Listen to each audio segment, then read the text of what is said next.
Hi friends, आज आपण advance Excel कोर्समध्ये लेसन नंबर 29 लॉजिकल फंक्शनची सिरीजमधील पार्ट पाहणार आहोत। यामध्ये आपण सम ईपीएस फंक्शनचा यूज कसा करायचा हे शिकणार आहोत। तर चला स्टार्ट करूया आजचा व्हिडिओ।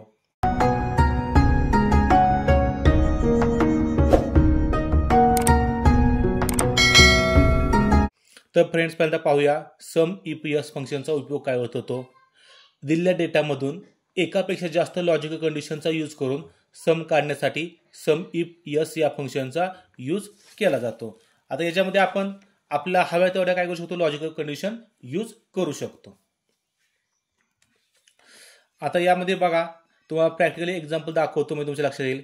इथं मला काय करायचे आहे, स्नेहलनं बॅट या क्वांटिटीची सेल केलेली क्वांटिटी काढायची आहे आणि इथं काय करायचे आहे, धनुनं बॉलची सेल केलेली क्वांटिटी काढायची आहे। म्हणजे तुम्हाला लॉजिक कंडिशन काय वापरायची आहे, या डेटामधील स्नेहल ही पहिली आणि बॅट ही दुसरी वापरायची आहे। आता मी काय करणार, काढण्यासाठी is equal to sum if S, त्यानंतर ब्रॅकेट स्टार्टिंग करणार।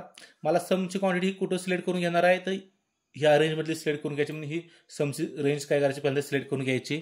त्यानंतर कॉमा, त्यानंतर क्रायटेरिया म्हणजेच काही लॉजिकल कंडिशन पहिली जी रेंज आहे ती सिलेक्ट करून घ्यायची। ही कंडिशनची रेंज आहे म्हणून सिलेक्ट करून घेतली। त्यानंतर कॉमा दिला, त्यातली मला क्रायटेरिया काय सिलेक्ट करायचे आहे, तर स्नेहल हा सिलेक्ट करायचा आहे म्हणून तो मी सिलेक्ट केला। त्यानंतर कॉमा द्यायचा। पुन्हा दुसरी लॉजिकल कंडिशन काय वापरणार आहे, आयटमचं नेम म्हणून हा सिलेक्ट केला, ती रेंज आहे ती सिलेक्ट करून घ्यायची। त्यानंतर कॉमा द्यायचा।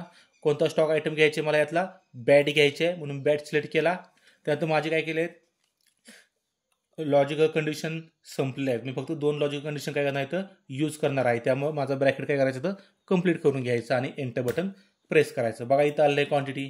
सेम इथं पण काय करणार, is equal to sum if S, bracket starting, पहिल्यांदा सम रेंज सिलेक्ट करून घ्यायची। त्यानंतर कॉमा द्यायचा। त्यानंतर इथं क्रायटेरिया पहिला जो आहे तो सिलेक्ट करून घ्यायचा। त्यानंतर कॉमा द्यायचा, त्यातील लॉजिकल कंडिशन सिलेक्ट करून घ्यायची। त्यानंतर कॉमा द्यायचा। त्यानंतर दुसरी क्रायटेरिया काय आहे किंवा लॉजिकल कंडिशनचा रेंज काय आहे ती सिलेक्ट करून घ्यायची। त्यानंतर कॉमा द्यायचा, त्यातील लॉजिकल कंडिशन काय वापरायचे, बॉल वापरायचे, बॉल सिलेक्ट करायचा। त्यानंतर ब्रॅकेट कंप्लीट करायचा आणि एंटर बटन प्रेस करायचं। बघा इथं आलेलं आहे क्वांटिटी। अशा प्रकारे आपण इथं ह्याची सॉल्युशन जे आहे ते तुम्ही कसं काढलं आहे ते सुद्धा इथं बघू शकता। इथं तुम्हाला काढून दाखवलं आहे। इथं एक असाइनमेंट तुम्हाला सोडवायची दिली आहे, ती सोडवायची आहे तुम्ही। इथं काय करायचे, मला रामनं किती टीव्हीची क्वांटिटी सेल्स केली ती काढायची आहे आणि इथं काय करायचे आहे, श्यामनं लॅपटॉपची क्वांटिटी किती सेल्स केली ती काढायची आहे। कसं काढणार मी इथं पहिल्यांदा बघू, रामनं टीव्ही किती क्वांटिटी सेल्स केली ती काढूया। Is equal to sum if S, त्यानंतर ब्रॅकेट स्टार्टिंग करायचं, समची रेंज सिलेक्ट करून घेतली। त्यानंतर कॉमा, त्यानंतर क्रायटेरिया पहिला सिलेक्ट करून घेतला। त्यानंतर कॉमा, त्यातलं कोणाचं घ्यायचं, मला राम सिलेक्ट करून घ्यायचा। त्यानंतर कॉमा द्यायचा, दुसरी क्रायटेरिया सिलेक्ट करून घेतला। त्यानंतर कॉमा दिला आणि यातली टीव्हीची क्वांटिटी सिलेक्ट करायची म्हणून टीव्ही तर सिलेक्ट केला। त्यानंतर काय करायचं, ब्रॅकेट कंप्लीट करायचा आणि एंटर बटन प्रेस करायचं। बघा इथं क्वांटिटी आलेली आहे। सेम इथं मला श्यामची लॅपटॉपची क्वांटिटी काढायची असेल तरी काय करायचं, इज इक्वल टू करणार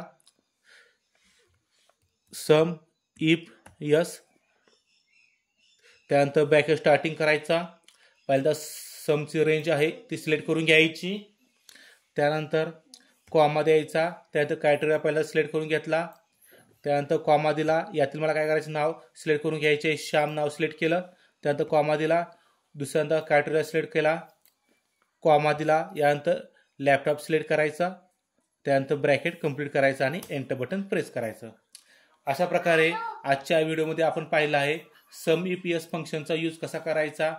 थँक्यू। या व्हिडिओबद्दल जर तुम्हाला काही शंका असतील, अडचणी असतील तर त्या तुम्ही कमेंट बॉक्समध्ये मांडू शकता। मी त्याचं उत्तर नक्की देईन।